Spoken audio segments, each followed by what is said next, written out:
In na ngayong Kapaskuhan ng mga makapigil hiningang ride sa mga amusement park. Pero bukod sa thrill at tuwang dulot nito, dapat yaking ligtas ang mga ito. Ang mainit na balita hatid ni JP Soriano.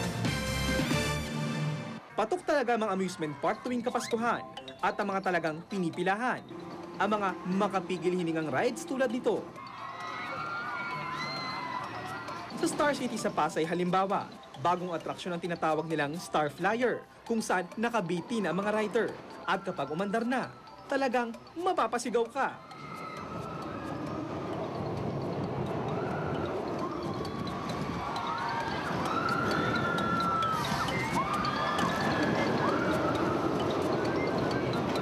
Sa Global Fun sa Mall of Asia, pinakapatok ang ride na kung tawagin Ranger. Susubukin nito di lang ang tapang nyo, kung di maging ang tibay ng inyong sikmura dahil ang Ranger magpapaikot-ikot hanggang mabiti ng rider pabaliktad. Mahigit 80 talampakan sa ere. Sa Enchanted Kingdom naman sa Laguna, samot-saring rides din na makikita.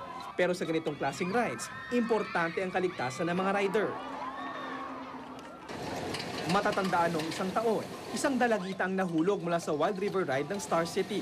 Pero ito'y dahil tumayo umano ang dalagita nang nasa tuktok na ang kanilang sinasakyan at humawak sa railings malapit sa operator.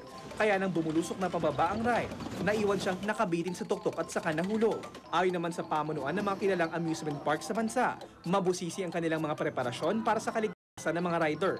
Computerized pa nga raw ilan sa kanilang rides at lahat dumaan sa masusing inspeksyon. Twice a year, we bring in somebody from California. They get critical parts of the ride and they take them off and have them x-rayed to check for any micro cracks. Marami pong sensor, hindi lang isa, hindi lang dalawa, kundi 10. So may konting problema lang sa ilaw, titigil po yung ride, hindi po aandar kahit ano pong gawin ng operator namin. We follow a strict regimen of maintenance checks, daily, weekly, monthly, and other periodic ones that really ensure that a ride is safe for operation. Pero gaano man kaligtas ang anumang ride, kailangan pa rin sumunod ang rider sa safety measures. Ayon sa International Association of Amusement Parks and Attractions, dapat sundin ang age, height, weight at health restrictions ng bawat ride. Maging ang mga instructions ng operator. Dapat laging gamitin ang safety equipment ng ride at huwag tanggalin ang mga safety restraints. Huwag din daw ilalabas ang kamay at paa sa ride. Manatili rin sa loob ng ride hanggat di sinasabihin ng operator na pwede nang bumaba. JP Soriano, GMA News. At yan po ang mga may ingat na balita sa oras na ito. Para sa iba pang malalaking balita, mag-log on sa www.gmanews.tv.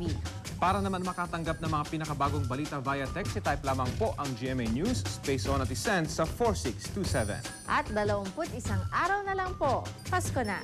Magkita-kita po tayo bukas alas 12 punto para sa mga balitang walang kinikilingan, walang pinoprotektahan. Walang kasinungalingan, serbisyong totoo lamang. PR Kanghel po. At ako po si Rafi Tima, ang inyong mga kasalo dito sa Balitang Hali.